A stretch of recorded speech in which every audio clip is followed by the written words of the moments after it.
Hi, this is Jitesh Satyan. WhatsApp number +919656611829. Today's short talk is part of a series on stages in the spiritual progress of an aspirant.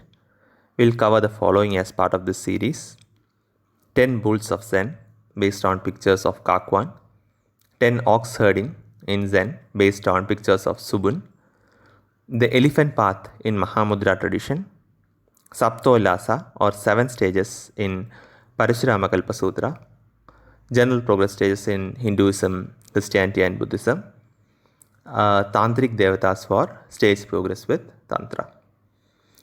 The key message is not to be let down at a specific stage of spiritual progress, as everyone makes progress only with practice. We'll start with 10 bulls of Zen based on pictures of Kakwan. We covered the first 4 bull paintings in the 10 bulls of Zen in previous talks. So we are now in stage 5. Stage 5 is taming the bull. The whip and rope are necessary, else he might stray off down some dusty road. Being well trained, he becomes naturally gentle. Then, unfettered, he obeys his master. So, symbolization here is whip and rope are the guiding principles and practices offered by a sadhana practice. The purpose of whip being to push for forward progress, and the rope to discipline the sadhak for ensuring that he or she does not move astray. Well trained, gentle, unfettered, obey. All these shows the mind is tamed and not moving around for materialistic pursuits. So, this stage 5, whip and rope are the guiding principles and practices offered by a sadhana practice. It can be from Zen, Tantra, Yoga, Advaita sadhana, or any other path for self realization. Ichha, Jnana, and Kriya is required.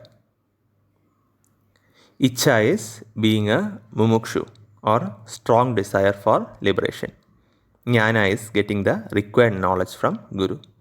And with Swadhyaya or self inquiry, including books, in clarifying doubts and keeping to the practice as advised in that sadhana practice.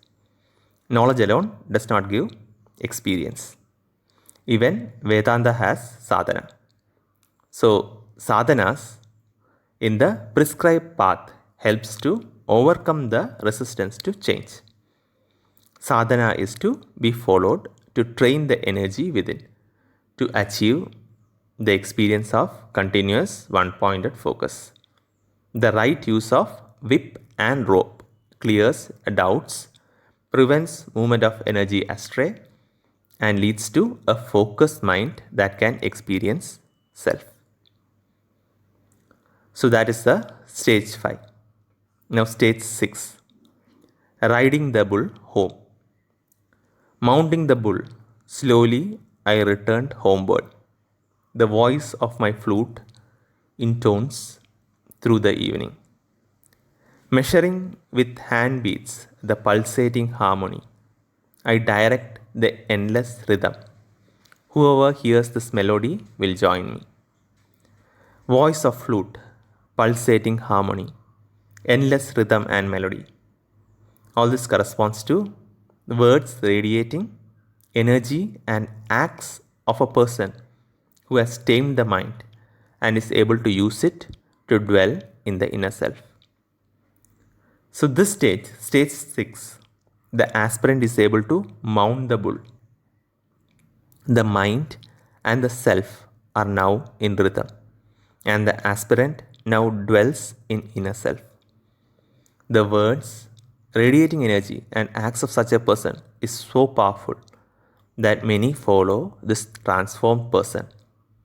As presence and interactions with this sadhak creates many stage 1 people who would start their search for the bull.